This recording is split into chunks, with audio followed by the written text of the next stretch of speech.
안녕하세요. CNGTV 방송 진행을 맡고 있는 조영식입니다. 오늘 2021년 4월 12일 CNGTV 방송은 코리아 그래픽스 2021 프리뷰 시간으로 디지털 담론을 하겠습니다. 오늘 출연해 주실 분은 국민대 장충식 교수님, 디자인 에이블의 오왕석 대표님, 영국 파운드리 코리아 위원식 지사장님, 요 세 분을 모셨습니다. 오늘 코리아 그래픽 2021년 프리뷰에 이제 이번 주 목요일이랑 금요일날 이제 이틀간의 이제 디지털 그 비대면으로 하고 있죠.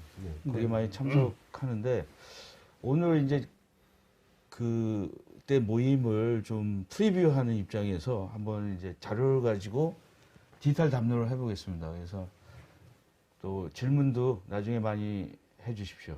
자, 시작하겠습니다. 우선 그 세 분 좀 소개 좀 간단하게 해주세요. 예. 우선 정 교수님부터 이렇게 해주십시오. 저는 이제 국민대학교 장중식입니다. 현재 코리아 그래픽스 2021년도 추진위원회 위원장을 맡았고요. 오늘 국민대학교 공업디자인과 교수로 혁신 제품 디자인을 주로 개발 연구하고 있습니다. 특이사항으로는 이제 3D 프린팅 관련된 초대형 3D 프린터를 개발해서 현재 이 기술을 필두로 해서 다양한 연구 개발을 하고 있고요.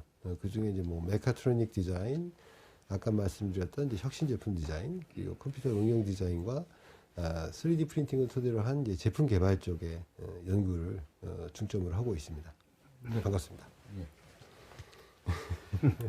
예, 다음에는 오왕석 대표님이 하셔야 되겠네요. 네, 안녕하세요.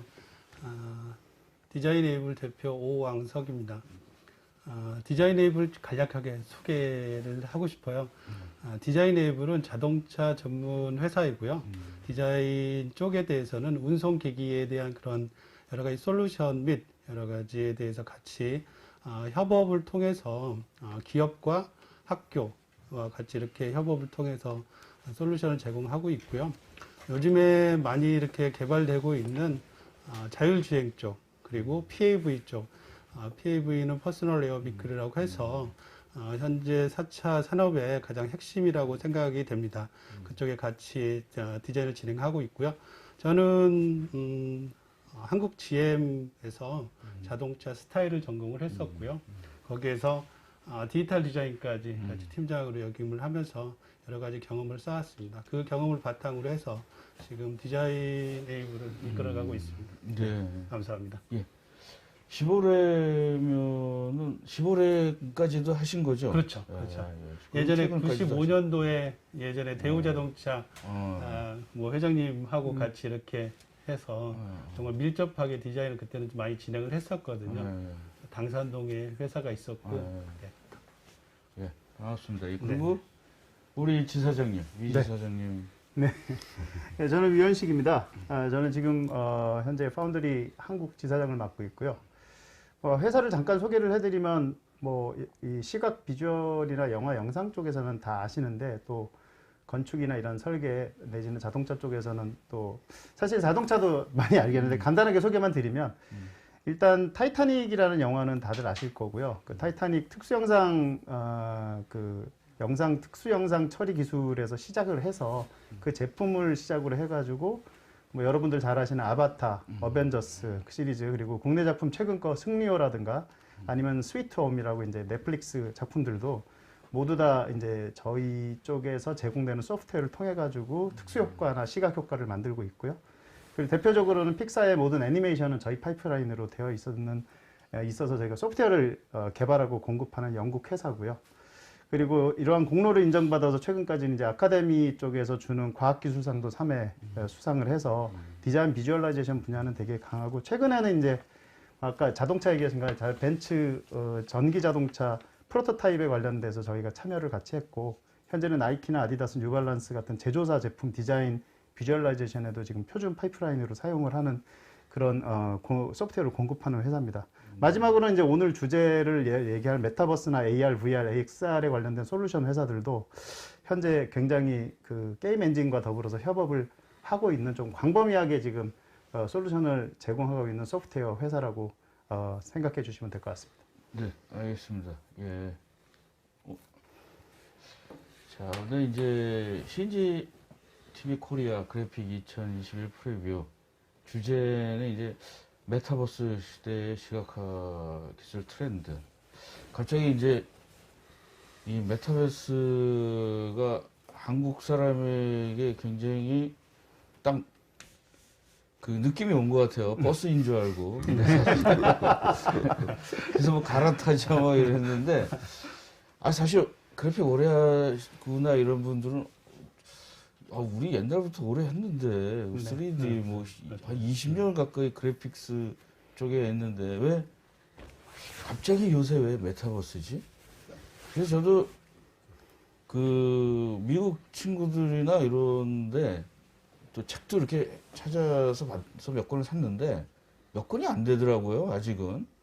근데 이제 난 저걸 딱 보고 나서 그때 옛날에 한 2008년인가 들어가서 이렇게 막 회원 가입하고 그 세컨 라이프인데 갑자기 한 1, 2년 후에 뭐 자금난 때문에 망했다고 없어졌더라고요. 그래서 참 이게 왜 없어지는 경우도 있구나 이런 생각을 했었는데 이번엔 좀 더 그동안에 기술이 엄청 발전이 됐으니까 한 12년 뭐 재미있게 한번 해봤으면 좋겠습니다. 네. 자, 일단 메타버스부터 하시죠, 이제. 네. 제가 먼저 시작할까요?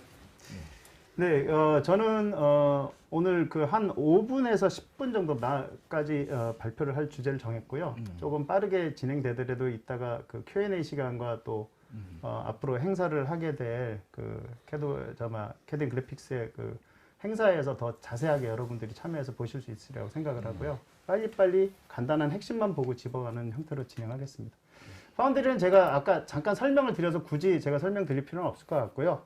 현재 한 300명 정도의 지금 글로벌 직원들을 두고 있는 회사라고 생각하시면 될 것 같습니다.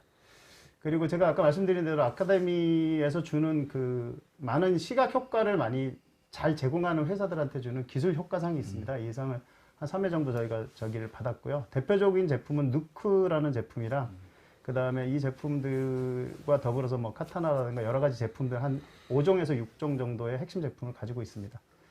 그리고 저희가 지금 핵심으로 협력하고 실제로 이 관련된 글로벌 여기 안에 이제 저희가 잘 알고 있는 덱스터라는 회사도 들어가 있고요.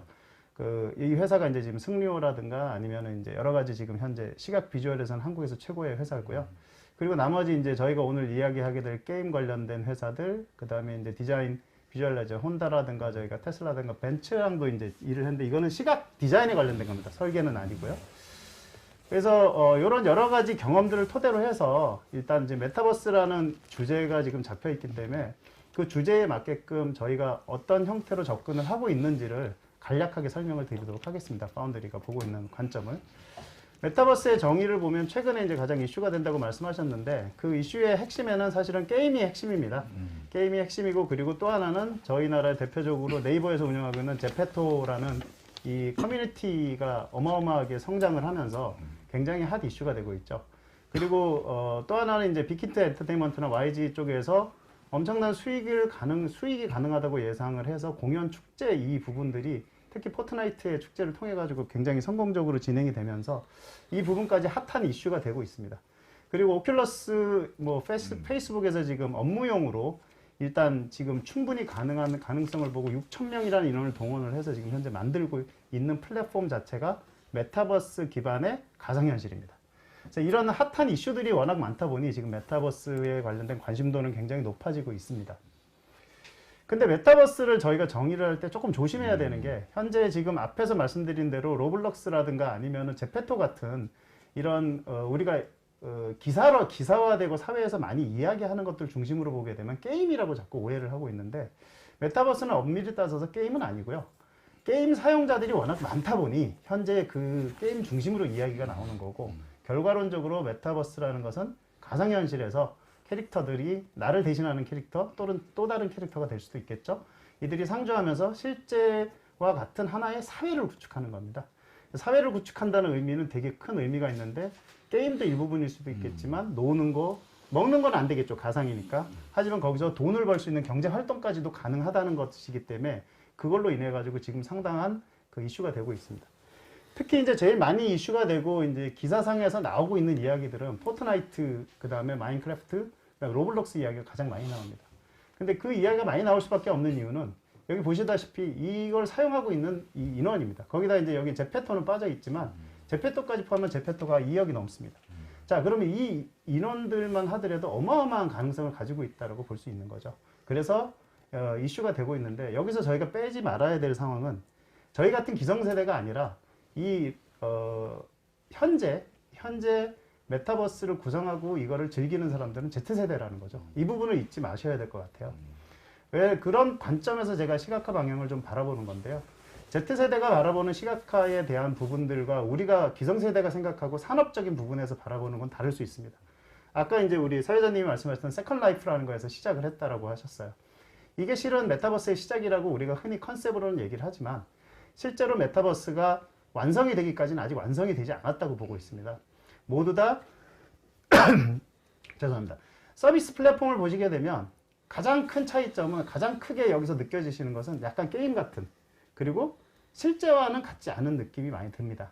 그 이유는 뭐냐면 게임 기반으로 모두 다 시작을 했고 그리고 현재 기술로 이제 한계점이 있기 때문에 이런 부분들이 생기는데 가장 중요하게 여겨야 될 부분은 사실은 경제적인 부분입니다. 왜냐하면 메타버스를 가지고 기술적인 측면으로 접근하는 것도 가능하겠지만 기술적인 측면은 그 이유고 메타버스의 가능성의 가장 대표적인 게 이거였습니다. 제페토 내에서 블랙핑크 팬사인회가 만약에 우리나라에서 가장 많은 공연을 할 때 모일 수 있는 공간은 잠실운동장입니다. 10만 명입니다. 자, 블랙핑크가 여기서 아무리 홍보를 하고 공연을 해봐야 10만 명이 모이지만 캐릭터만 가지고 블랙핑크 팬사인회를 했는데 5천만 명입니다. 이거는 우리가 상상하는 기성세대의 상상과는 완전히 다른 이야기라는 거죠. 즉 메타버스라는 가상현실의 공간 자체에서 구성하고 구현할 수 있는 그 가능성이라는 부분이 우리가 생각하는 이 오프라인에서 생각하는 거를 기준으로 생각해서는 절대 안 된다는 이야기를 하고 싶고요. 특히 물리적인 제약이 없는 이 무한 확장성 때문에 이제 사업에 대한 관심이 많은 분들이 지금 이 메타버스에 몰리고 있고 또 하나는 Z세대, 저희 말고 Z세대라는 XY 세대도 아니고 Z세대, 즉 현재 10대 또 내지는 10대 미만의 아이들이 가장 편하게 접근을 할 수 있는 플랫폼이라는 측면에서 미래 보장이 되고요. 또 하나는 이 안에서 상품 판매가 가상으로 이루어지는 게 아니라 오프라인상이랑 연계된다는 부분에 있어서 어마어마한 소비자를 형성할 수 있다는 부분이 가장 큰 메리트라고 봅니다. 그래서 이걸 비즈니스적으로 보지만 이제 약간 비주얼라이제이션, 시각화적인 측면의 이슈로 좀 넘어온다면요. 최근에 이제 시도했던 것이 바로 NC소프트에서 유니버스라는 이제 그 메타버스와 비슷하게 경험을 할 수 있는 K-팝을 갖다가 공연으로 만들었습니다. 이것은 NC소프트는 뭐 워낙에 게임 쪽으로는 잘 만드는 회사이기 때문에 퀄리티도 보장이 되는 회사지만 이 유니버스를 하면서 지금 보시면 캐릭터 스캔이나 모션 캡처 같은 기술들을 사용했어요. 이거는 이제 무슨 의미냐 하면 저는 이게 되게 큰 시각화의 의미가 있다고 봅니다. 앞에서 보여드렸던 여러 가지 로블록스나 이런 데와는 로블록스라든가 제페토의 그 Z세대와 게임과 같이 하는 영역도 있지만 향후의 시각화는 현실과 가장 가까운 쪽으로 가지 않을까라고 저는 기대합니다. 그 이유는 사람마다 캐릭터가 있겠지만 게임을 기반으로 해서 즐기는 세계가 있듯이 사람들은 최종적으로는 자기와 가장 비슷한 세상, 즉 인간이 가장 비슷하게 현실과 느낄 수 있는 세상으로 저는 갈 거라고 보고 있고요. 그 부분에서 지금 먼저 시작이 된 게 바로 NC소프트의 유니버스, 그리고 또 하나가 이제 웨이브 X 존 레전드 공연이 있었습니다. 이 공연은 공연하는 사람이 밑에 보시면은 모션 캡 마우스가 예, 그 밑에 사람이 그 공연을 두 번째요. 밑에 보시면 모션 캡처 옷을 입고 이 사람이 직접 가수가 공연을 하면 아바타들이 그 앞에서 구경을 하면서 인터랙션이라 합니다. 즉 거기에 따라서 아바타들이 반응하는 걸 보고 자기가 공연을 어떤 식으로 해야 되는지 실시간으로 진행을 하는 거죠. 자, 이런 것은 기존의 메타버스라고 해서 정해진 틀 안에서 하는 것이 아니라 실시간이라는 측면을 넣어서 공연을 할 수 있다는 부분은 이제 또 다른 세계로 넘어가는 거죠. 메타버스의 확장이라고 저는 보고 있는데요. 다음 페이지 해주실래요? 네. 그래서 향후에 그러면 어떻게 할 것이냐. 저기까지 와 있던데. 자, 여러분들이 이제 영화 중에 가장 이제 메타버스에 가장 가깝게 구현을 했다라고 생각하는 건 쉽게 영화를 생각할 수 있습니다. 레디 플레이어 원이라는 이제 영화가 있었습니다. 안 보신 분도 있겠지만 꼭 한번 보시면 메타버스라는 세계관을 이해하는 게 굉장히 쉬울 거라고 봅니다. 이 레디 플레이어 원과 그 다음에 지금 실사 기반의 가상 세계를 구현하고자 하는 지금 페이스북의 노력을 보게 되면 어떤 특징이 있냐면 가장 큰 게 가장 사람에 가까운 시각화를 표현하고 현실과 같은 비슷한 느낌을 가질 수 있는 실사를 구현하고자 합니다. 그런 부분들이 향후에는 시각화의 방향으로 갈 거라고 저는 예측을 하고 있습니다. 모두 다 가진 않겠죠. 당연히 게임을 즐기는 영역에 메타버스 영역이 있을 것이고, 그리고 우리 같은 기성세대들, 이런 사람들이 원하는 접근 방법은 가장 실사와 같고 현실과 비슷한데 가상세계에서 모두 만나는 게 가장 바람직한 방향이라고 보고 있죠. 단지 현재 기술적인 한계, 오늘 논의를 하겠지만 한계는 현재 실사가 가기 위해서는 굉장히 하이폴리건 다 디자인 오래 하셨으니까 굉장히 무거운 디자인들을 사용을 해야 되는 이 한계에 부딪히게 되고요. 그 다음에 데이터 처리, 그리고 네트워크에 대한 실시간 송수신, 그리고 저런 아까 말씀드린 저 사회를 형성할 때 저희가 아바타로 형성하는 곳이 메타버스라고 했지만 아바타 이외에 가상으로 인공지능 기반의 사람들이 굉장히 많이 생길 거라고 생각합니다. 대표적으로 제가 꼭 얘기 드리고 싶은 게, 저는 아버님이 이제 일찍 돌아가셨는데 아버님이 너무 보고 싶어요. 제 입장에선. 하지만 저 가상현실과 저 메타버스에 들어갔을 때 저희 아버님이 인공지능으로 트레이닝이 훈련을 미리 해놓고 다 해놔서 그분과 내가 대화를 할 수 있는 세상이라고 하면 저는 너무 행복할 것 같다는 생각을 합니다. 그래서 그런 어떤 테크놀로지가 디자인뿐만 아니라 뇌를 이용한 BCI 같은 브레인 커뮤니케이션 인터페이스 같은 것들이 접목이 되면서 결국 최종적으로는 저 언캐니 밸리, 사람들이 불편해하는 단계를 지나서 최종적으로 목표는 결국은 가상세계 메타버스 안에서 실세계와 비슷한 경험들과 생활을 할 수 있고 경제를 운영할 수 있는 시대가 오지 않을까라고 시각화는 그렇게 발전할 것 같습니다. 근데 저기 네. 언캐니 밸류가 왜 생기는 거죠? 그거는 실증인가요? 네, 그거는 이제 기술의 한계입니다. 그 무슨 얘기냐면 저희가 영화를 보면서 최근의 영화들은 굉장히 좋아졌죠. 제가 이제 그쪽 일을 하니까 최근 영화들을 보시게 되면 그 영화에 있는 사람들이 옛날 젊을 때 모습을 그대로 보여주는 거 가끔 보시죠. 왜냐면 그게 요즘은 이제 컴퓨터 그래픽 CG를 통해 가지고 처리를 하는데 그렇게 젊은 처리를 했을 때는 별로 불편하지가 않습니다. 그런데 문제는 3D를 가지고 모델링을 해서 애니메이션으로 사람처럼 흉내를 내면 이게 사람이 아니라는 인식을 하게 되죠. 사람들이 약간 불편한. 보면서도 저걸 사람처럼 표현을 하는데 사람처럼 안 느끼는 지점이 있습니다. 그 지점이 언캐니 밸리입니다. 근데 그거를 극복하기 위해서는 고해상도 GPU도 필요하고 굉장히 헤비한 그 하이 폴리건의 정말 사람 같은 모델링 데이터가 필요한데 이게 지금 현재까지는 잘 구현이 되고 있지는 않습니다. 아니 근데 요새 이제 아바타처럼 네. 옛날 이제 사람이 또 환상을 원하는 것도 있는 거 아니에요. 네. 왜냐하면 만화를 다 이 기성세대도 만화를 굉장히 좋아했잖아요. 네. 근데 만화가 진짜 사람 같으면 좀 재미가 없을 수도 있는 거잖아요. 그러니까 만화니까 만화같이. 그게 제가 말씀드린 네. 이제 시장 영역이 다르다고 말씀드린 게 아까 제페토 같은 시장은 그대로 갈 겁니다. 그게 왜냐면 더 재밌고 즐거우니까요. 지금 말씀하신 대로 어떤 사람들은 또 약간 사람 같지 않고 만화 같은 데를 좋아하는 사람도 있을 것 같아요. 근데 진짜로 실사를 좋아하는 사람들이 가는 곳에서 생기는 현상이 바로 언캐니 밸리라는 거죠. 예, 저는 왜냐면 한 달 전에도 제가 이제 하나 컬럼 한번 썼는데 이 디지털 세상이잖아요. 그렇죠. 근데 디지털은 시간이 정지되어 있다라는 거죠. 그러니까 옛날에 유행한 게 유튜브에서 딱 나오면 갑자기 리트로로 나오고 다 죽지를 않는 거예요. 이게 사람들이. 그래서 이제 그게 좋은 점도 있고 굉장히 사람들이 그 가상의 세계이기 때문에 받아들이기 굉장히 어려운 것도 있지 않을까. 근데 뭐 좋은 점만 있는 것이 제가 아니라. 아까 처음에 전제를 걸었던 게 저게 확보되고 있는 인력 그 사용자들의 메인층이 Z세대라고 제가 정의를 미리 내린 이유가 기성세대나 아니면 저희 같이 이미 전통적인 학습을 받은 사람들이 바라보는 관점으로 바라보면 안 됩니다. 저는 그건 굉장히 위험한 발상이라고 생각을 하는 게 너무 빠르게 지금 바뀌고 있고 그 다음에 이게 빠르게 바뀌는 거에 지금 Z세대나 아니면 XY세대들은 적응이 훨씬 빠른데 저희는 적응이 느립니다. 사실 솔직히 말씀을 드리면. 그래서 거기를 이해하기보다는 저 세대들이 원하는 것을 맞춰가는 형태로 저는 가야 된다고 생각을 하는 입장입니다. 약간 다음 거 볼까요? 이제 다 끝나서요. 그래서 이제 최종적으로 이런 비주얼라이제이션의 미래 부분에 관련돼서 지금 이슈가 많이 나오고 뭐 이번에 코리안 그래픽스 그 발표에도 저런 내용들이 많이 나오리라고 생각을 하는데 결국은 이 그 메타버스 내에서 시각화에 대한 초고성능, 즉 시각화를 가장 실사에 가깝게 느낄 수 있게끔 해줄 수 있는 기술들은 대부분 기존에 있던 기술들을 다 적용하고 채용을 하는 경우들이 많습니다.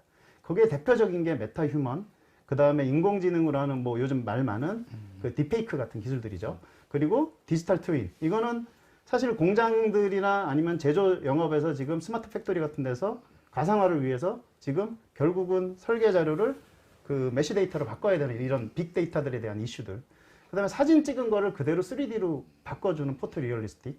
그 다음에 3D 스캔. 특히 저런 거 같은 경우도 요즘 굉장히 핫한 이슈입니다. 왜냐면 그냥 스캔이 아니라 스캔을 해서 실측치 데이터와 똑같이 만들어주고 그 안에서 사람들이 메타버스처럼 생활할 수 있게끔 할 수 있으니까요. 그 다음에 이제 지금 SK나 이런 데서 굉장히 집중을 하고 있는 공간에서 사람들 3D를 추출해내는 볼륨 매트릭 기술들. 이런 기술들이 하나하나가 사실은 대단한 기술들이지만 결국은 이게 저는 메타버스 안으로 다 자연스럽게 흡수되면서 실사에 근접한 시각화 구현으로 인간 간의, 휴머 간의 상호작용 경계가 없어지는 용도로 쓰이지 않을까. 그게 현재는 뭐 언제 올 거라고 저는 예상은 잘 못하겠지만 현재 저런 기술들의 조합들이 앞으로는 3D의 어떤 표준화가 될 거고 특히 3D 같은 경우에는 최근에 하나의 포맷에 끌려다니는 것이 아니라 저 USD라고 Universal Scene Description이라고 해서 그 픽사에서 만든 오픈 포맷이 있습니다. 그래서 픽사에서 가서 사용하던 오픈 포맷이 있어서 3D도 앞으로는 어디에 종속되는 게 아니라 저런 기술을 통해서 나온 결과물들이 다 같이 공유되고 같이 활용될 수 있는 시대로 가는 것이 메타버스의 가장 그 궁극적인 목표가 아닌가라고 생각을 하고 있습니다. 마지막 페이지 보여드리겠습니다. 시간을, 네. 제가 이제 오늘 주제로 조금 고민스러운 부분들을 말씀드린다면 저희 이제 파운더리도 고민하고 있는 것들은 게임이나 엔터테인먼트나 미디어 시장은 이미 어느 정도 증명이 됐습니다. 메타버스라는 걸 활용해서 어떻게 활용하고 돈을 벌 수 있고 기업들이 거기에 어떻게 투자를 해야 되는 게 나와요. 하지만 이것을 가지고 메타버스라는 건 실제로 산업 확장성, 즉 기계, 제조, 건축, 설계 또 내지는 기존에 우리가 하던 오프라인상에서 하던 분야까지 확장됐을 때 어떤 형태가 갈 것인가에 대한 정의는 아직 안 돼 있다고 보고 있고요. 그 다음에 저희가 지금 모바일 중심으로 거의 대부분 세상이 바뀌어 있습니다. 그래서 이 모바일 중심으로 되어 있는 것과 과연 가상세계의 메타버스의 세상 간의 간격 자체를 어떻게 줄일 것이냐, 이런 독립적인 생태계가 과연 가능할까라는 이런 고민들이 지금 와 있는 포인트고요. 그 다음에 제가 지금 계속 반복 말씀드렸던 Z세대 이전 세대들, 저희가 아니면 XY 또는 뭐 30대, 40대 세대들을 위한 메타버스의 가장 궁극적인 바람직한 서비스는 무엇일까라는 고민들을 지금 굉장히 많이 하는 시점이라고 보고요. 최종 마지막으로는 이게 메타버스가 지금 현재 제페토라든가 아니면은 로블록스라든가 다 특정 기업에 속해 있는 플랫폼입니다. 그러나 뭐 오늘 언급하시겠지만 NFT처럼 블록체인 기반으로 메타버스가 과연 구현돼야 되는 게 아닌 것이냐. 왜냐하면 어느 특정한 기업 내지 어떤 특정한 플랫폼에 소속돼 있으면 이거는 그 기업에서 서비스를 중단하면 제 세계는 다 날아가는 겁니다. 그렇기 때문에 이 메타버스가 올바르게 가기 위해서는 결국은 디지털 세계관 내에서 블록체인 기반으로 구현되는 게 최종적인 목표가 아닌가라는 부분으로 고민점들이 있어서 여기까지 말씀드리는 걸로 하고 발표를 마치도록 하겠습니다. 예, 상당히 질문들이 많으실 거예요. 근데 뭐 이제 사실은 새로운 거, 저도 이제 새로운 걸 굉장히 좋아하거든요. 근데 지금 나와 있던 것도 사실 그 당시에는 다 새로운 거거든요. 예를 들어서 제가 오랫동안 CAD를 했는데 3D CAD 나왔을 때도 사람들이 엄청 뭐 충격적이었죠, 사실. 네, 맞습니다. 그다음에 뭐 지금 디지털 기술들 3D 프린팅가 딱 나왔을 때 야, 이제 뭐 이 세상은 다 3D 프린터다. 근데 이게 여러 기술이 이렇게 막 연결돼 있지 않습니까? 그리고 이제 또 뭐 제2세대가 좋아하는 것뿐만 아니라 모든 사람이 근본적으로 이 환상을 좋아하는 거죠, 사실은. 동의합니다. 게임도 좋아하고. 왜냐면 게임 자연스러운 거니까. 그게 뭐 G세대만 한정된 건 아니고 나름대로 이제 뭐 옛날 세대들도 옛날 리트로 뭐 이런 세계에 가고 싶어 하는 것도 있고. 맞습니다. 우리 영화에서 보면 뭐 7층인가 이런 거에 보면은 슈퍼컴퓨터를 만들어서 자기 과거에 그 한 걸 돌아가고 싶어 하는 그런 영화나 이런 거에는 굉장히 우리가 상상을 굉장히 많이 한 거거든요. 그래서 이제 이런 거는 전 좋습니다. 이렇게 받아들이고 네. 오픈 마인드 되고 그래서 뭐 아까 굉장히 잘 설명을 해주셔서 뭐 저는 딱 들어왔습니다 이게. 그래서 근데 이제 Z 세대를 얘기를 하셨잖아요. 네, 이제 세대에 대해서는 분명히 생각을 좀 많이 해야 될 것 같아요. 그 이유는 이제 장단점은 분명히 있은 언제나 장단점은 다 있는 네. 거니까.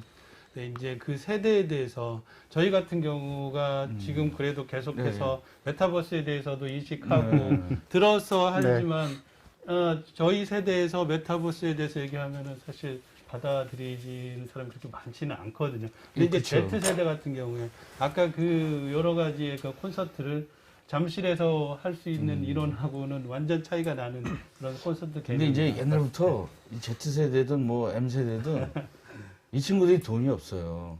그러니까 돈을 쓰게 만들어내야지. 왜냐하면 이 시장이라는 건 기술도 중요하지만 이제 돈이 돼야지 되거든요. 모든 사람이. 왜냐면 이게 바뀌려면은 계속 투자를 하고 돈이 되고 사회의 일부로 인식을 하고 받아들여야 되는 건데 그건 이제 앞으로 지금은 되게 꿈꾸는 시기고 근데 앞으로 이제 좀 뭐 실질적인 기술 뭐 이런 거 할 때 나도 사실 제가 되게 좋아했거든요. 그 세컨 라이프. 네. 야 거기 가가지고 나름대로 컴퓨터를 하던 사람들은 거기서 거래를 하고 뭐 계산을 굉장히 발전할 줄 알았는데 너무 한 방에 가가지고 야 이게 왜 갔지 이런 너무 아쉬웠는데 이게 나와가지고 야 이거는 좀 계속 오래 됐으면 좋겠다 이런 생각을 해보고 이게 있습니다. 증명이 된 게 지금 말씀하신 게 이제 두 분 다 걱정하시는 건 한국을 보지 마시고 메타버스는 그냥 글로벌하게 서비스하는 거 아닙니까? 그래서 이제 아까 잠깐 말씀드렸던 그 트래비스 스콧이 이제 포트나이트에서 콘서트 했다고 말씀드렸잖아요. 근데 이 트래비스 스콧이 2019년에 콘서트 투어를 했어요. 그때 18억 원 정도 수익을 벌어들였는데요. 포트나이트에서 콘서트 통해서 216억 벌었습니다.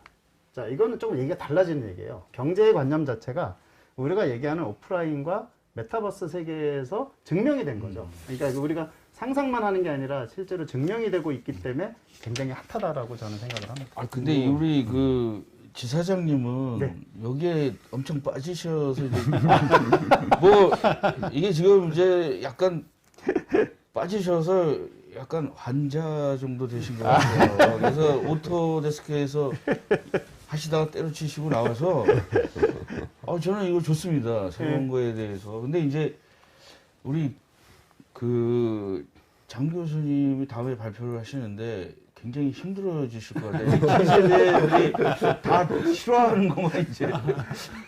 원래 이제 저는 좀 굉장히 오랫동안 오픈 소스에 대해서 사랑했던 사람 중에 하나였어요. 이게 예전에 레드햇 그 초창기 우리나라에 상륙했을 때부터 뭐 알짜 리눅스 뭐 이런 연구 개발 계속될 때. 근데 이제 사실 이게 뭐 그렇게 큰 영향을 줄까 이런 생각을 했습니다. 사실은 이제 삼성도 이 안드로이드 폰 때문에 성공한 거죠.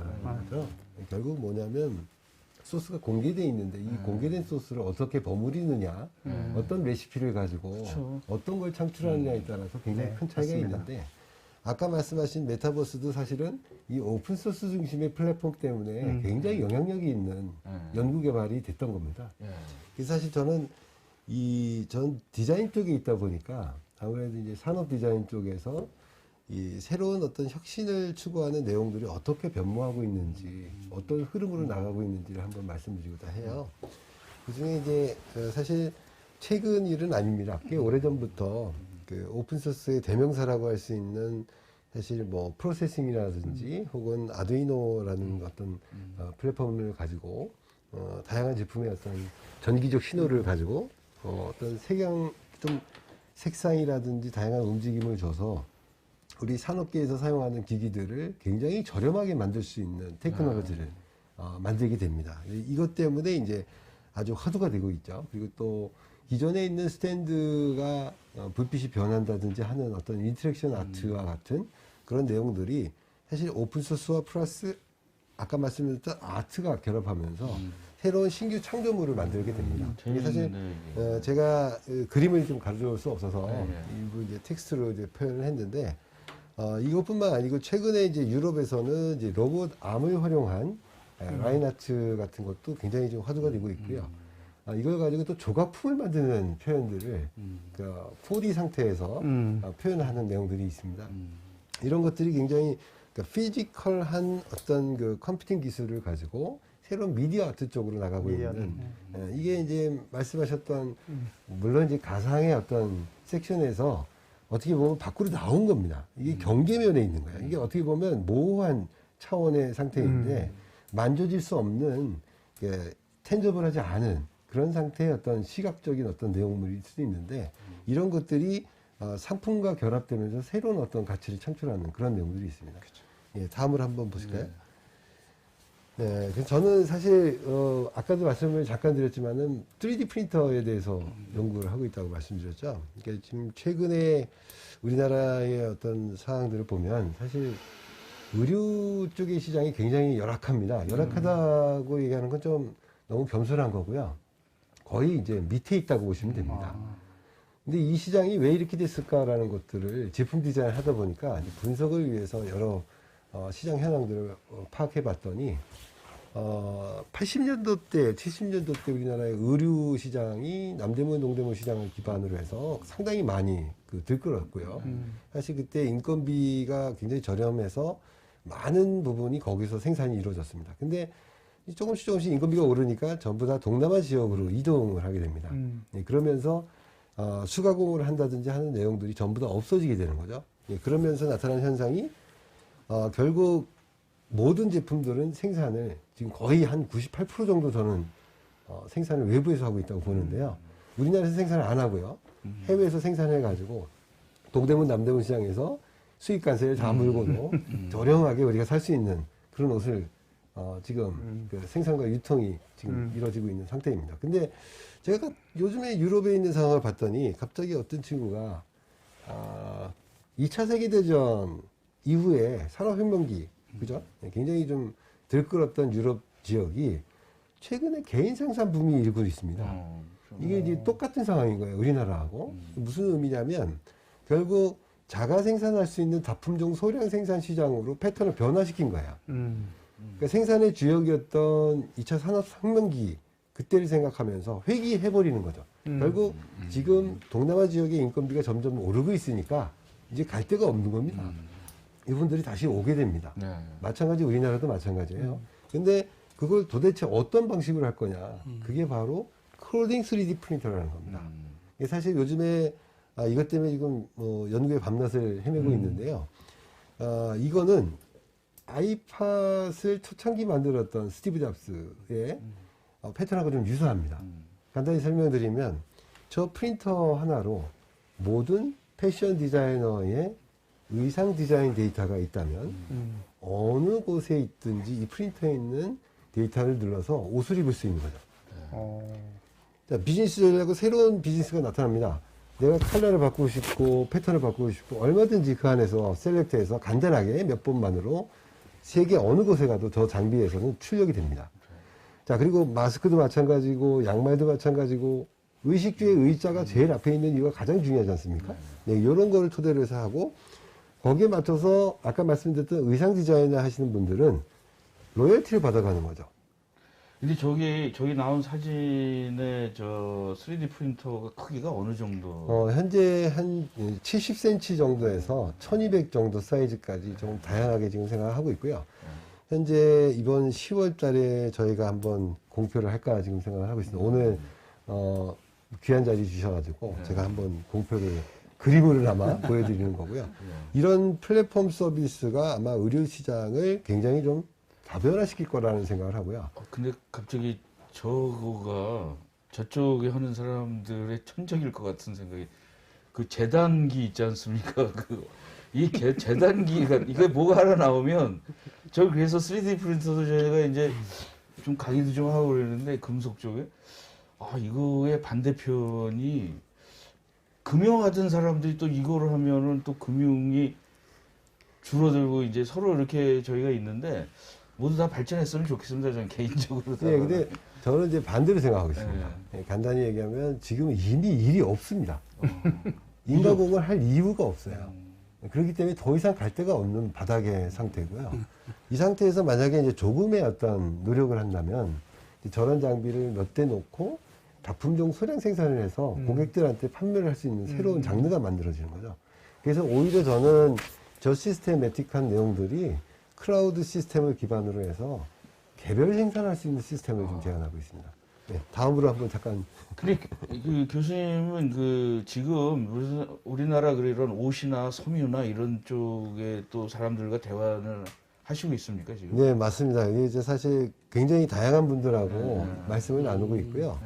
네, 모든 분들이 다 저를 갈망하고 있습니다. 왜냐면 이제 저것만 나오면 그래도 지금 현재 유럽에서 만든 네노라는 기업들 두 군데 회사에서 독점을 하고 있는데요. 사실 저것만 나오면 그래도 좀 대체할 수 있지 않을까 하는 생각이 듭니다. 거의 한 10분의 1 가격도 안 되는 정도의 장비니까요. 오픈소스 기반이라고 보시면 됩니다. 네, 또한 새로운 비즈니스 장단기 저런 사례입니다. 왼쪽에 있는 것은 고객이 인터넷으로 눌러가면서 넥타이를 그냥 만드는 패턴들을 얼마든지 수정할 수 있는 패턴이 되겠습니다. 다음으로 가시죠.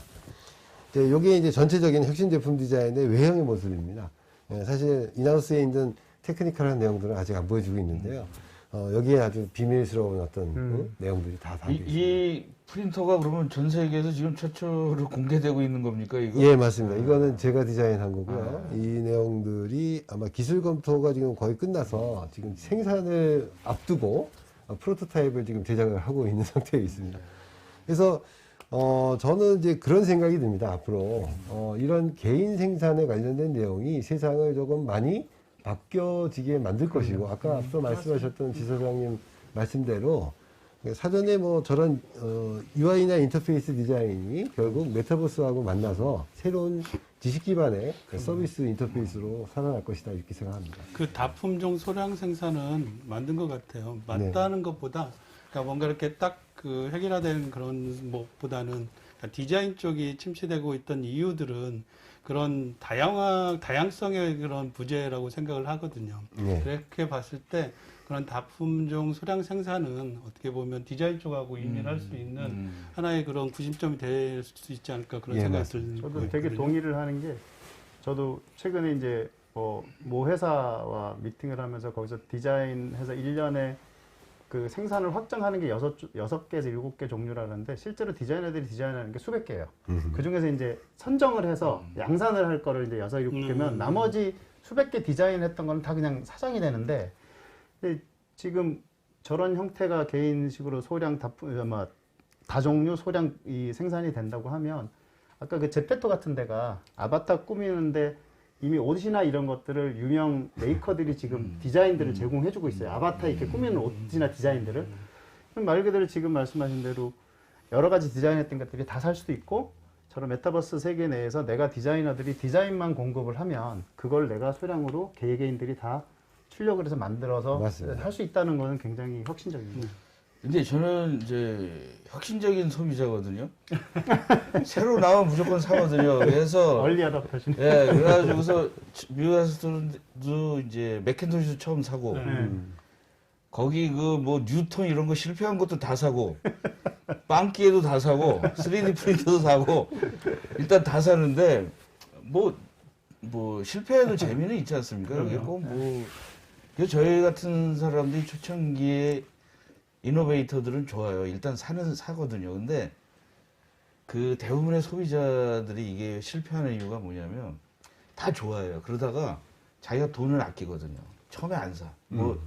딱 사면 애플 워치도 내가 1세대를 딱 샀는데 모든 사람이 다 이래요. 야, 1세대 걸르는 거는 법칙이야. 뭐, 아니, 처음에 사가지고 그 사람들을 살려줘야지. 내가 그래서 지금도 후회하는 게, 그 세컨홀드도 사람들한테 막 해가지고 선전을 해야 했어야 살아남는데, 많은 사람들이 이제 기다린 거죠. 아, 저거 지금은 처음에 딱 들어가니까 이 형태도 뭐, 이게 아까 이렇게 커브 있지 않습니까? 너무 티나게 그래픽이 좀 안 좋은 거예요. 그러니까 이제 어떤 사람들은 상상을 하기가 안 되는 거예요. 이게 뭐 모양이 민자고 이러니까. 그래서 그게 지금은 굉장히 발달됐잖아요. 그래서 이게 이제 그런 그 혁신적인 개념이나 혁신적인 제품은 초창기에 미국 사람들은 그 장난감도 사거든요. 근데 이 저기 좀 경제적으로 뗀뗀한 사람들은 잘 안 사요. 첫 번째는 그냥 첫 번째는 너무 버그가 많아 그래서 안 사는데 그럼 너무 힘든 거야 이게 회사들이나 이런 게. 자동차도 그렇잖아요. 그렇죠. 자동차도 최소 6개월을 네. 일단은 밖에 나와가지고. 그건 이기적인 네. 거죠. 이기적인 진열이죠 인간이. 사줘야죠 그걸. 맞아요. 그럼 고쳐주고. 네네. 근데 저는 이제 항공기나 뭐 비행기나 이런 걸 전투기 이렇게 만드는데 처음에 만들어가 계속 고쳐야 되는 거예요. 그거는 무기는 처음에 완벽하게 나올 수는 없는 거잖아요. 근데 약간 소비 제품은 사람들이 완벽하게 안 나온다고 안 산다고 이게 그게 좀 다른 것 같아요. 이게. 그래서 최근에 소비 제품들 회사들이 다 전환을 하고 있는 방식이 다 구독제로 그렇죠. 구독제로 이제 다 자동차조차도 그렇죠. 예, 렌트가 아니라 그냥 온라인에서 주문하면 와서 내가 타다가 도로 반납하고 뭐 이런 형태로 지금 다 바뀌는 게 지금 말씀하신 그런 이유 때문인 것 같아요. 그래서 이제 저도 구독을 네. 뭐 이것저것 했더니 요새 한 10개 정도 구독하는데 다 볼 수가 없는 거예요. 넷플릭스도 있지 뭐 구독이 너무 많은 거예요. 그래서 야 이거 진짜 돈 많이 벌지 않으면 이 구독 경제에서 망하겠구나 이게. 근데 이제 그런 공유 경제하고의 연관성은 지우면 되잖아요. 근데 아까 오픈 소스인데 저는 이제 학생 때는 오픈 소스가 좋았어요, 사실. 근데 이제 전문가가 되면 이제 오픈 소스를 싫어하기 시작하지 않습니까? 그리고 아까 교수님처럼 이제 학교나 이런 데 있는 오픈 소스에 밖에 할 수 없는데 이제 대기업은 독점이라는 그거에 독점을 하지 않으면 단시간에 돈을 벌 수가 없어요, 사실은. 그게 요새 프레톰이라는 거가 다 독점이지 않습니까, 결국은. 그래가지고 오픈소스도 학교에 계시는 분들은 좀 괜찮은데 사업을 하시는 분들은 오픈소스도 이걸 그냥 공부할 때 쓰는 건 괜찮은데 나중에 그 제품을 만들면 돈을 달래는 건지 이 오픈소스라는 개념이 애매모호하거든요, 이게. 그리고 지금 제가 이제 요즘에 관심이 많은 부분이 그 특허, 지식 재산권이거든요. 그럼 사실 오픈이라고는 약간 반대되는 건데 우리나라 전 세계에서 지금 뭐 IP에 대해서 관심들이 많잖아요, 이게. 그래서 그걸 어떻게 좀 잘 처리하는 거가 성숙된 국가가 아닐까 이런 생각을 좀 해봅니다. 이게 제가 좀 저기를 해봤었는데 말씀을 좀 해주시죠, 요거. 요거는 지금 GM에서 활용되고 있는 그 메타버스의 어떻게 보면 그 접근 방법이라고 할 수 있는데 그게 이제 언리얼 엔진을 사용을 해서 예전에 그 오토데스크나 뭐 여러 가지 VR 장비들이 많았잖아요. 근데 이제 자동차 쪽에서는 VR에 이제 VRED를 활용을 해서 많이 하고 RTT나 여러 가지 그런 소스를 가지고 진행을 했었는데 요즘에 이제 자동차 쪽에서 언리얼 엔진을 사용하느냐, 어떻게 구현하느냐가 사실 많이 대두가 되고 있어요. 네. 잠깐 영상 한번 보여줄까요? GM is using Unreal Engine on many projects across many different business groups. Product design, engineering, manufacturing, IT and marketing are all working on Unreal-based projects. We have proven Unreal can help deliver business value, and we continue to create products and applications in Unreal Engine. But for us, this is just the tip of the iceberg. We have a mission to continue to improve and innovate. We have a strategic goal to make real-time rendering more available and more accessible to our users, to empower teams to leverage better VR and desktop hardware. Unreal-powered in-car experiences, autonomous learning and simulations, and visualizing our map data are just some of the targets we've set for ourselves. 지금 보여줬던 영상은 제너럴 모터스에서 자동차를 개발할 때 언리얼 엔진을 사용을 해서, 그러니까 이제 실사의 구현이죠. 실사의 구현이고, 예전 같으면은 그 자동차를 한 대를 촬영하기 위해서 제품이 개발된 이후에 그 개발 이전에도 여러 가지 이제 실사 촬영을 많이 해서 합성을 많이 하고 했었는데, 요즘 같은 경우에는 언리얼 기반에서 모든 그런 환경을 만들어지니까 같이 그게 이제 정말 실시간으로 되고, 그 자동차는 중요한 게 방향이거든요. 어디에서 보느냐에 따라서 그 호감도가 달라지기 때문에 그런 자동차의 그런 호감도를 카메라로 바로바로 하면서 실제적으로 이렇게 하는 거에 대해서 어떻게 보면 트렌드가 되고 있는 것 같아요. 그래서 언리얼 엔진이라고 제가 이제 얘기를 하지만 여러 가지 이런 소스들이 많이 있잖아요. 구현할 수 있는 VR 장비들이 많이 있는데, 가장 지금 우리가 그 메타버스하고 그런 기술 트렌드하고 자동차 쪽에서 연계되지 않나 해서 일단 기본적으로 제가 소개를 잠깐 드렸고요. 이거는 GM에서도 지금 활용하고 있고, 작년에 많은 그 소스를 하면서, 그리고 이제 2021년도에 이번에 이제 같이 영상으로 오픈이 돼서 같이 얘기를 드렸습니다. 그 자동차 할 때 그 설계를 다 해놓고 나서 뭐 캐드를 하더라도 이제 진흙으로 하나 만들잖아요. 그렇죠, 그거. 그렇죠, 근데 그렇죠. 이게 많이 없어졌다고 그러더라고요. 옛날에 네. 비해서. 그게 이제 진흙으로 쫙 만들어서 느낌을 봐야 되니까 이게.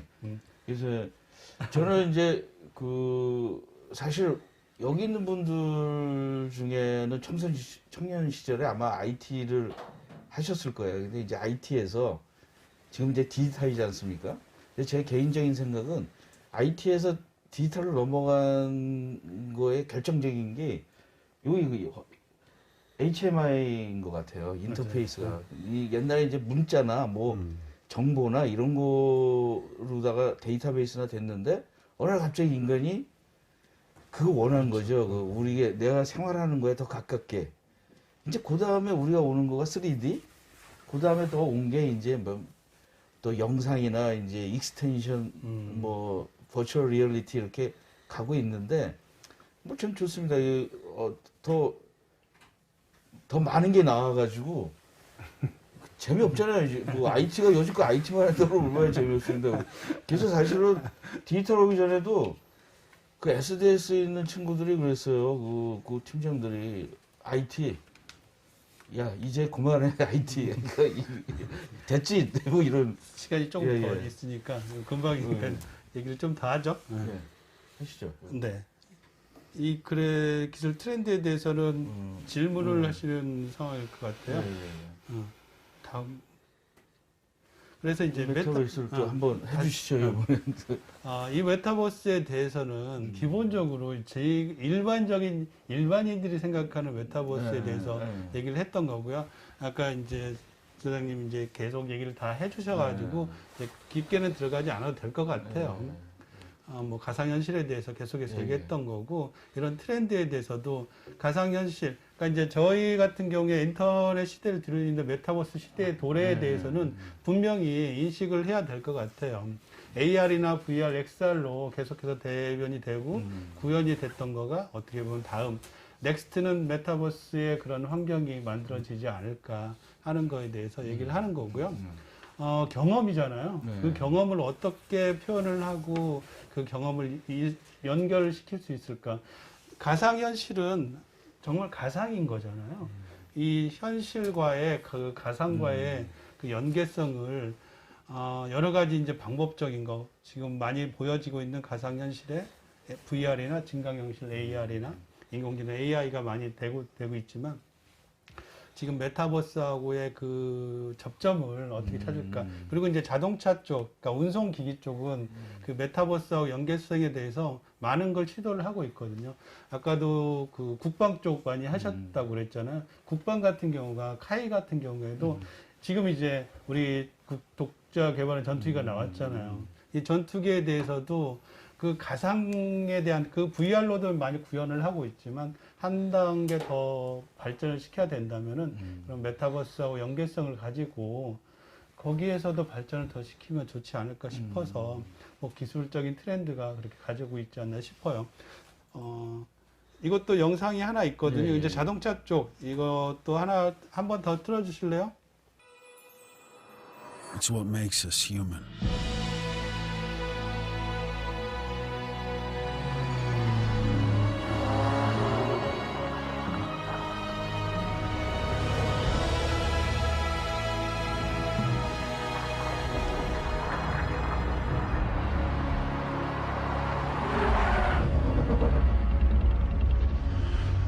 It starts with an idea, the desire to create,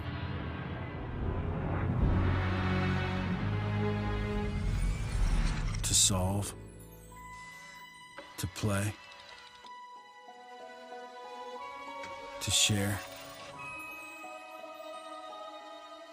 to interact.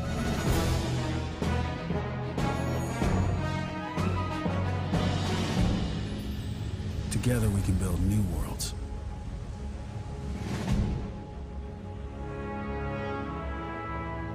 The freedom to create for all.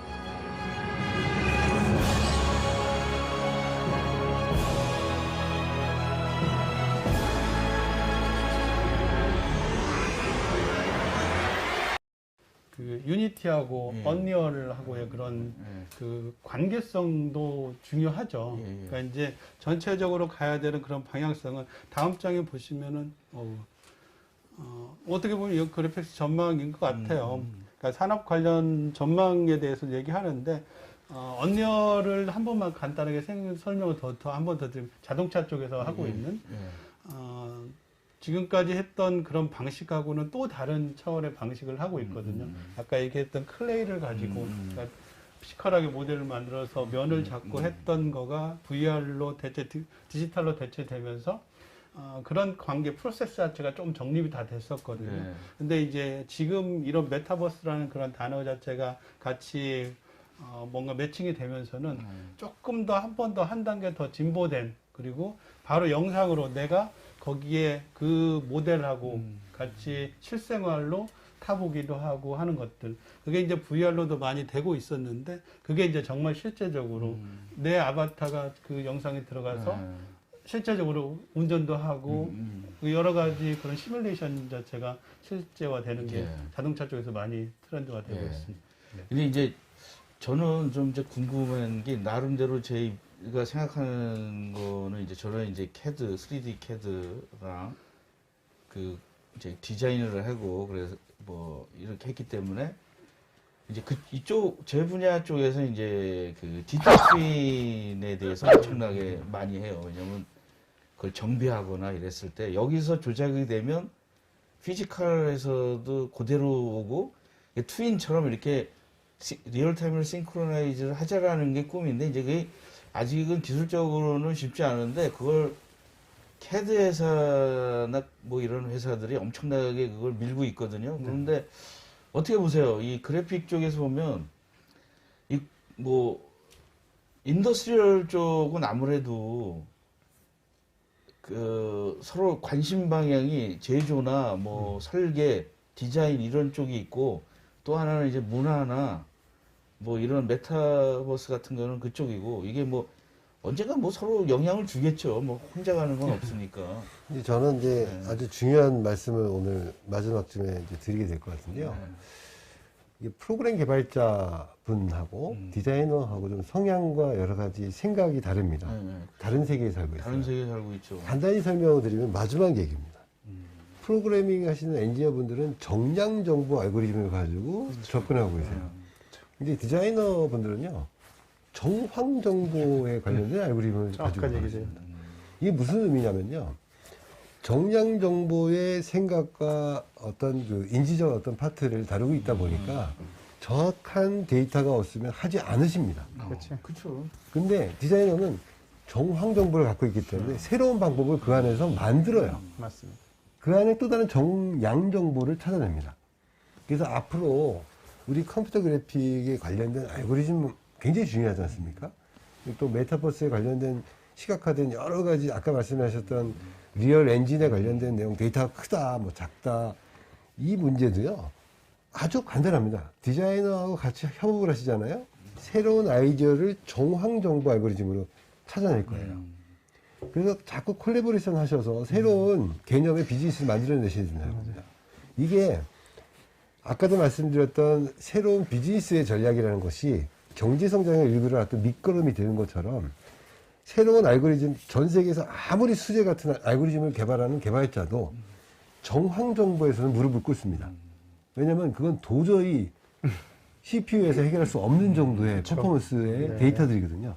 근데 이거를 아주 쉽게 하는 방법은 바로 지금 말씀드린 것처럼 정량 정보 하시는 프로그램 엔지니어 분들과 그리고 또 정황 정보 알고리즘 가지고 계신 디자이너들이 융합을 하셔서 새로운 개념을 만들어내시면 되는 거예요. 근데 이게 사실은 어느 책에서 그 뭐 메타버스라는 책에서도 한번 읽어보니까 사실 그 사람도 저희를 볼 때 굉장히 놀란 거예요. 저도 이제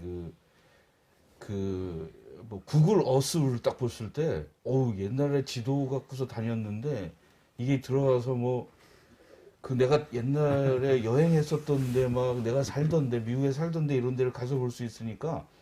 근데 아까 말씀하신 것처럼 그 경험이 있으니까 내가 훨씬 더 거의 몰입이 되는데, 그러면 경험하지 않은 거에 대해서 몰입할 수 있을까요?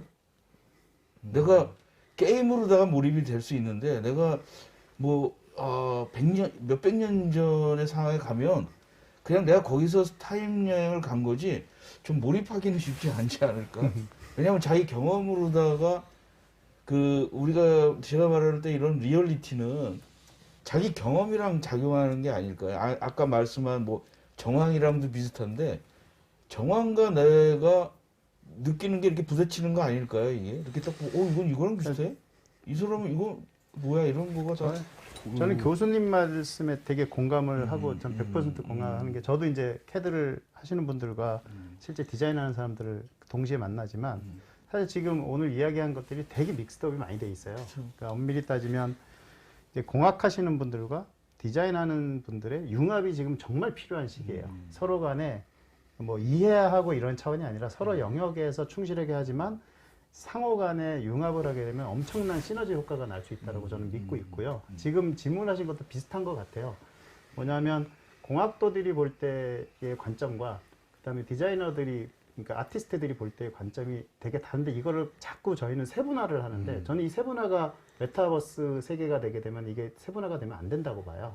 그래서 그런 융합이 결국은 최종적으로 타겟하는 거는 이런 질문하시는 분들에 대해서 제공할 수 있는, 사람이 해줄 수 있는 거는 되게 크리에이티브, 즉 창의적인 결과 자체나 창의적인 상상으로 여러분들한테 서비스를 해주면 해결이 되는데, 자꾸 영역을 자꾸 구분을 하고 나누다 보니까 이건 어디 소속이야? 이건 어디 거야? 이런 얘기가 많다는 거죠. 근데 그거 자체가 사실은 점차적으로 사라지는 세상이 메타버스 세상이 아닐까라고 그냥 저는 개인적으로 생각을 합니다. 저는 이제 사실은 한 1, 2년 후가 굉장히, 향후 1, 2년 후가 핵심일 것 같아요. 왜냐하면 페이스북도 사실 말은 하지만 얼마만큼 해야 할지. 그렇습니다. 모릅니다. 또 하나 아직. 이제 또 일반인들 중에는 또 애플이 또 이거를 딱 뛰어들면 또 뭐 그냥 또 갑자기 또 이게 또 지금 아까 G세대라고 그랬지만 이 친구들이 제가 옛날에 80년대부터 애플 컴퓨터가 생긴 거잖아요. 근데 요새 G세대는 더해요. 옛날에 애플이 아니라 지금은 완전히 뭐 애플바라는 얘기도 나오고. 그래서 나는 사람들한테 물어봐요. 야, 니네들 애플을 왜, 이게 오래된 회사인데, 나름대로는 수십 년, 그 생각을 못 하는 거예요. 그래서 내가 1985년에 애플 맥킨토시 나올 때 처음 샀어. 그러면, 그때도 애플이 있었어요? 그러니까, 이 친구들의 경험치는 또 다른 것 같아요, 이게. 그래서 앞으로 재밌을 것 같아요. 왜냐하면 그 세대마다 다른 경험이 있는 사람들이 메타버스라는 버스에 타가지고 그렇죠. 또 어떤 상황이 맞습니다. 벌어지는지 네, 맞습니다. 이것도 또 너무 흥미진진합니다. 흥미진진한 것 같아요. 맞습니다. 그래서 자, 그러면 아, 질문 예, 질문을 좀 받아볼까 그럽니다. 화면을 지금. 좀 바꾸시면 예, 질문이 요게 들어가야 돼요. 네, 뭐가 들어가야 돼. 자, 오늘 질문을 또 거꾸로 한번 좀 해보겠습니다. 자, 이용진 분이 시간과 비용이 쫓기는 엔지니어 보니까 아무래도 조연설밖에 없는 것 같습니다. 또 이영준님은 법률적인 제도에서 지금 어떻게 따라오는지 궁금하고 가상세계에서의 괴롭힘, 왕따. 이게 제가 아까 말씀드리다 말했는데 이게 디지털 세계에서는 정지되어 있기 때문에 한번 욕먹으면 그냥 반복해서 욕먹는다라는 거죠. 이게 그 문제점도 있고. 지정원님께서는 뉴스에서 증강현실을 토목에 활용하고 땅값 매석에 실제로 파지 않고 보았는데 실제 오차를 주기 하면 이것도 엔지니어이신 것 같아요. 좀 오늘은 이 정도면 언캐니밸리는 걱정 안 해도 되겠네요. 이거 한번 보죠. 메타버스의 가상현실에서 제작된 제품과 실제 제품 기능과 역학적 분석에서 차이가 줄어들 수 있을까요? 현재 이런 간극을 줄이기 위한 소프트웨어 회사에서는 어떤 방법이 있는지요?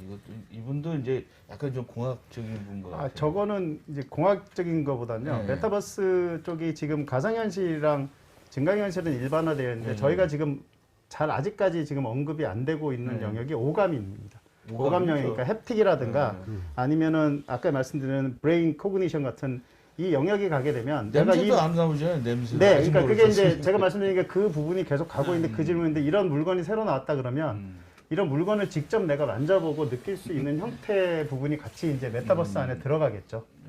여기 김영진님 가상현실 중독 치료를 위한 치료시설 정도 사업성이 생길까요? 이분들 이런 질문이 있고. 저거는 현재 그 치매 치료는 실제로 하고 있습니다. 가상현실로. 저도 요게 궁금해요. 임종택님이 메타버스 시각화가 이거 이렇게 막 쓰고 있는 게 답답하지 않습니까? 그래서 홀로그램은 언제 나오는지 이것도 좀. 네, 맞습니다.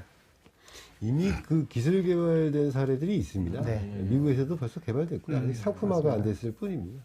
여기 뭐 3D 프린팅 관심 있는 분들도 많이 오셨는 것 같은데. 네. 근데 그래픽 거기에도 3D 프린팅을 하시는 분이 참석을 해도 되는 겁니까? 당연히 그렇습니다. 네. 왜냐면요, 이 아까 말씀하신 이제 오늘 지사장님 만나 뵙고 이제 철학이 좀 막 바뀌었는데요. 저희 3D 프린터에 네. 대해서 네. 저 최우빈 씨가 한 최우빈? 여기요? 저기 예. 위에 저 그에 보면은 디자인적 시야를 확인을 위하여 사용하면 대량 생산은 3D 프린터는 무리인가요?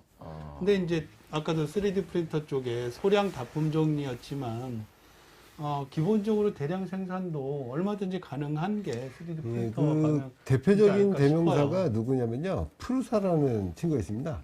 그 기니스북에 올랐죠. 1800대를 동시에 운영해서 5분 만에 똑같은 물건을 1800개를 뽑아낸 겁니다. 사실 이제 이런 것처럼 그 가격이 한 대가 굉장히 싸기 때문에 산업용은 보드 가격이 아까 말씀하신 대로 보안 때문에 굉장히 비쌉니다. 보드가 한 2천만 원이 넘어가요. 보드만.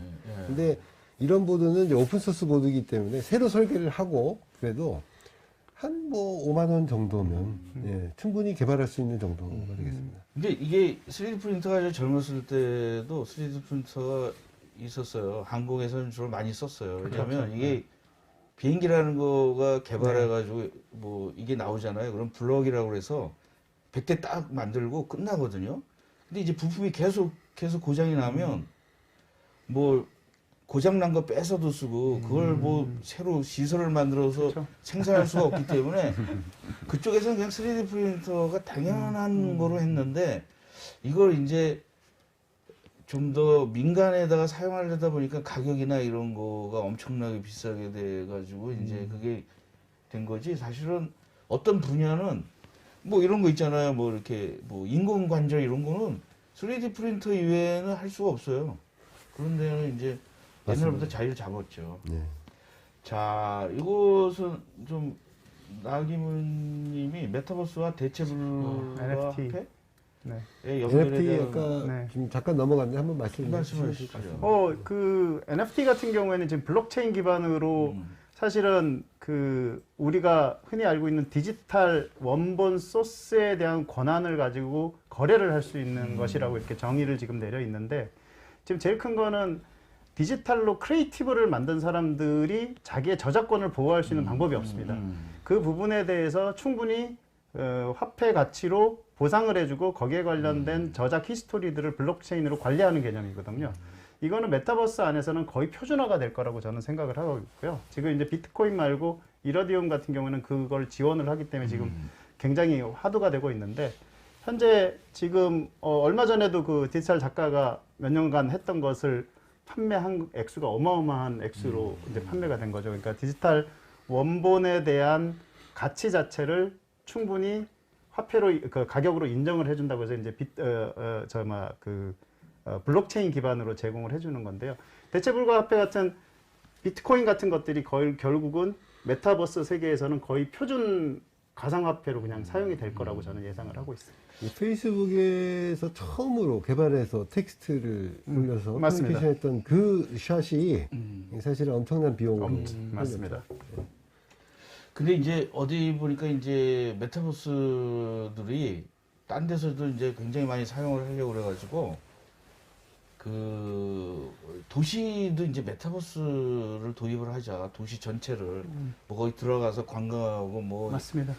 뭐 거래하고 이런 것들을. 근데 이제 그 정도 크기면은 플랫폼을 뭘 해야 되나? 오픈 플랫폼이 있나? 아니면은 지금 메타버스에 대해서 컨소시엄이 있나요? 없습니다. 아직까지 제가. 그러면 지금 뭐 얼마 되지 않은 왜냐하면 거예요? 아까 말씀드렸듯이 플랫폼을 기업들이 지금 수익성으로 네. 끌고 가는 단계인데, 지금 이제 교수님 말씀대로 오픈이 되려면 아까 제가 말씀드린 대로 그 아마존의 클라우드가 여러 나라에 이제 로케이션이 돼 있듯이 이제 메타버스도 사실은 그런 공공의 어떤 그 플랫폼이 제공돼야 네. 되는 단계가 올 거라고 저는 생각을 하고 있습니다. 지금 이제 시간상 이제 질문을 그만 저기를 하고 오늘 이제 충분하게 열기를 올린 것 같아요. 감사합니다. 지금 이제 저는 세 분이 그 뭐 열탕, 냉탕, 중간 이렇게 가지고 세 분이 이제 나 이렇게 어려운 적 처음이에요. 이게 완전히 다른 사람 세 사람을 해다 놓고서 한 사람씩 하는 게 보통이거든요. 하나 가지고 우리가 깊게 하는 건데 갑자기 이제 메타버스가 나와가지고 이게 이제 막 저희가 좀 사람들 관심이 있는데 지금 이제 질문 같은 거는 나중에 캐덴 그래픽 같은 데다 올려주시고요. 오늘 질문을 다 받지 못해서 죄송합니다. 그리고 그 이 세 분 중에 전에 같았으면은 우리 이렇게 이런 그 코리아 그래픽 여기에 오셔서 만나보시고 질문을 해주세요 그러고 했었는데 지금은 뭐 여기 뭐 오프라인 강의하십니까? 네. 세 분 중에 누구 강의하세요? 강의하세요? 이날 제가 뭐 아니요, 저는 수업을 하고 아니요. 있고요. 하세요? 아니 저희 신청했다가 어. 지금 아마 그럼 뭐 질문을 거기다가 일단은 캐덴 그래픽 네. 사이트에다 올려주시면 대답은 해드릴 수 있을 것 같습니다. 보내드리겠습니다. 이게 그래서 앞으로 제가 생각할 때는 한 6개월은 질문만 받다 끝날 것 같아요. 메타버스. 책을 읽어도 좀 뭐 애매모호하더라고요. 책을 읽어봤는데 뭐 그런데 뭐 내가 뭘 해야 되지? 근데 제가 마지막 질문을 하겠습니다. 우리 저 지사장님한테 네. 그럼 제가 기회를 얻으려면 메타버스에 뭘 해야 됩니까? 그 게임에 들어가서 게임을 해야 됩니까? 아니면 내가 뭘 공부해야 되고 뭐 어떻게 해야 됩니까를 한마디 그러니까 좀 해주시죠. 목적이 뭐냐에 따라 다를 텐데 네. 제일 첫 번째는 지금 제일 핫하다라고 얘기하는 메타버스와 뭐 인공지능 지금 우리가 이야기했던 여러 가지 네. 지금 어찌 보면 커밍하고 있는 것들에 대해서 첫 번째는 두려움을 갖지 말자는 거예요. 그렇죠. 왜냐하면 저는 이게 기존 세대들이 제가 이제 되게 적극적이라고 말씀을 하시지만 저는 두려움을 가질 필요가 없는 게 이거를 편하게 받아들일 수 있는 마음의 자세가 제일 중요한 것 같고요. 그러면 결국은 그 다음 단계로 보면 여기서 내가 과연 수익을 내는 방향으로 갈 것이냐, 즐기는 방향으로 갈 것이냐에 대한 정리가 필요하다고 봅니다.